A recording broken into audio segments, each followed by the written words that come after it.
Makundi ya watu wanaosisitizwa zaidi kufanya uchunguzi wa usikivu ni pamoja na watoto wanaochelewa kuongea, watoto waliopata matatizo wakati wa kuzaliwa kama vile kuchelewa kulia, watu wenye umri zaidi ya miaka 45, watu waliopo kwenye maeneo ya kelele, watu wanaosikiliza mziki mkubwa kupitia spika za masikioni na zisizo za masikioni, na watu waliowahi kupata matatizo ya masikio.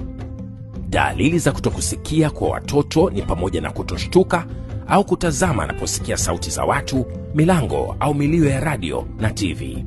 Kushindwa kuongea, kupata ugumu katika kujifunza mambo mbalimbali kama vile kusoma, kujibu tofauti wakati akiongea na watu au kushindwa kujibu, na kushindwa kuitikia anapoitwa. Dalili za kutokusikia kwa watu wazima ni pamoja na kushindwa kuelewa maneno kwenye watu wengi, kuchanganya au kukosea kutamka maneno anapoongea. Mara nyingi hutaka watu wengine waongee taratibu na kwa sauti kubwa, na kuongea kwa sauti ya juu hata kama anayeongea naye yupo karibu. Ili kumkinga mtoto dhidi ya kupoteza uwezo wa kusikia au kuwa kiziwi, tafadhali hudhuria kliniki mara tu unapogundua kuwa ni mjamzito ili kupata huduma ya uchunguzi na matibabu ya kaswende na magonjwa mengine. Hakikisha mtoto anapata na kukamilisha chanjo dhidi ya magonjwa ya utotoni ikiwemo surua na uti wa mgongo. Kwa watoto wanaozaliwa na wazazi wenye historia ya kuwa na ndugu wenye matatizo ya kusikia au kiziwi, apelekwe kwenye kituo cha huduma za afya kwa uchunguzi.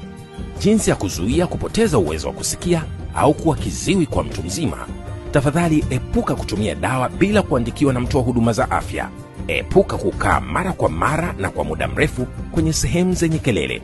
Epuka kusikiliza kwa sauti kubwa na kwa muda mrefu kwa kutumia spika za masikioni, headphones au earphones.